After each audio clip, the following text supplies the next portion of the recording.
After this the word of the Lord came to Abram in a vision. Do not be afraid, Abram. I am your shield, your very great reward. But Abram said, O sovereign Lord, what can you give me since I remain childless, and the one who will inherit my estate is Eliezer of Damascus? And Abram said, You have given me no children, so a servant in my household will be my heir.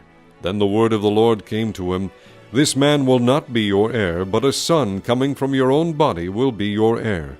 He took him outside and said, Look up at the heavens and count the stars, if indeed you can count them. Then he said to him, So shall your offspring be. Abraham believed the Lord, and he credited it to him as righteousness. He also said to him, I am the Lord who brought you out of Ur of the Chaldeans to give you this land to take possession of it. But Abram said, O sovereign Lord, how can I know that I will gain possession of it? So the Lord said to him, Bring me a heifer, a goat, and a ram, each 3 years old, along with a dove and a young pigeon. Abram brought all these to him, cut them in two, and arranged the halves opposite each other. The birds, however, he did not cut in half. Then birds of prey came down on the carcasses, but Abram drove them away. As the sun was setting, Abram fell into a deep sleep, and a thick and dreadful darkness came over him. Then the Lord said to him, Know for certain that your descendants will be strangers in a country not their own, and they will be enslaved and mistreated 400 years. But I will punish the nation they serve as slaves, and afterward they will come out with great possessions. You, however, will go to your fathers in peace, and be buried at a good old age. In the 4th generation your descendants will come back here, for the sin of the Amorites has not yet reached its full measure. When the sun had set and darkness had fallen, a smoking firepot with a blazing torch appeared and passed between the pieces.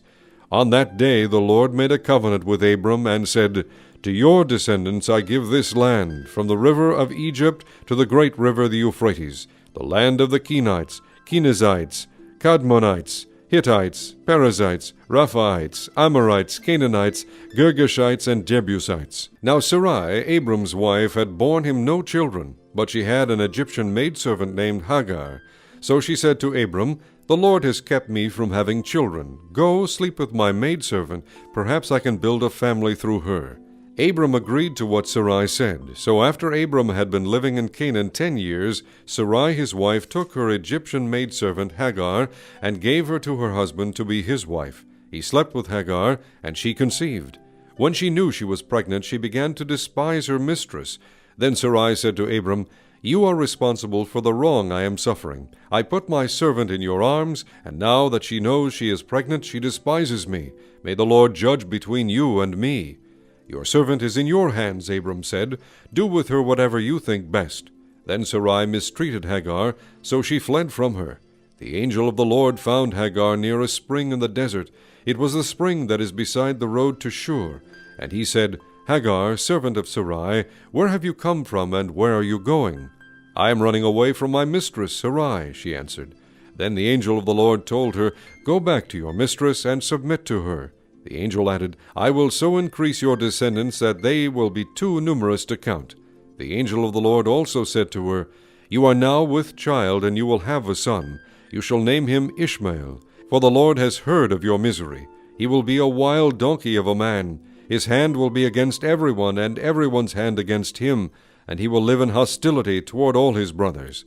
She gave this name to the Lord who spoke to her, You are the God who sees me. For she said, I have now seen the one who sees me.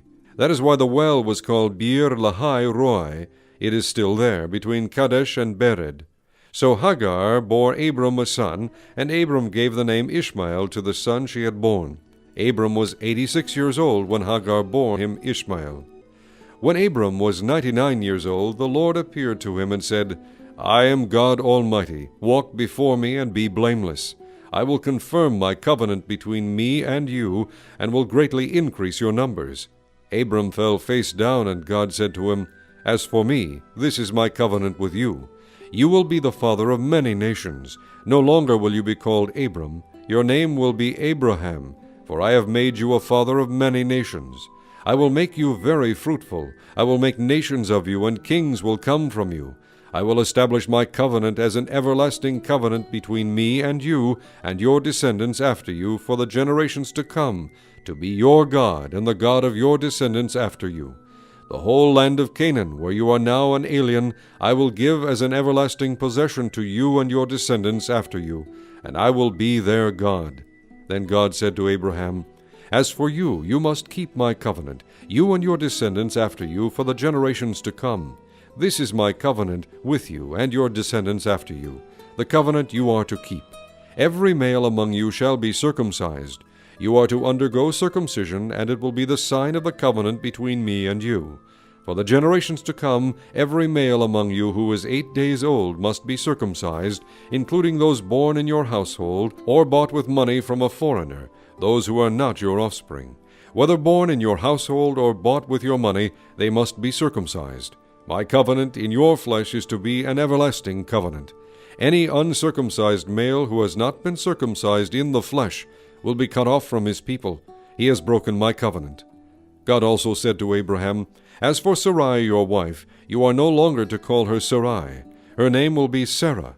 I will bless her, and will surely give you a son by her. I will bless her so that she will be the mother of nations. Kings of peoples will come from her. Abraham fell face down.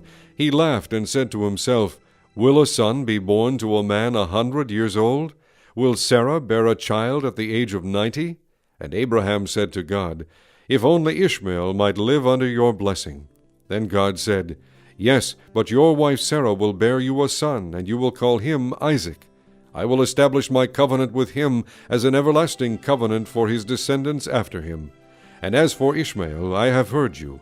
I will surely bless him. I will make him fruitful and will greatly increase his numbers. He will be the father of 12 rulers, and I will make him into a great nation. But my covenant I will establish with Isaac, whom Sarah will bear to you by this time next year. When he had finished speaking with Abraham, God went up from him. On that very day Abraham took his son Ishmael, and all those born in his household or bought with his money, every male in his household, and circumcised them, as God told him. Abraham was 99 years old when he was circumcised, and his son Ishmael was 13. Abraham and his son Ishmael were both circumcised on that same day. And every male in Abraham's household, including those born in his household or bought from a foreigner, was circumcised with him.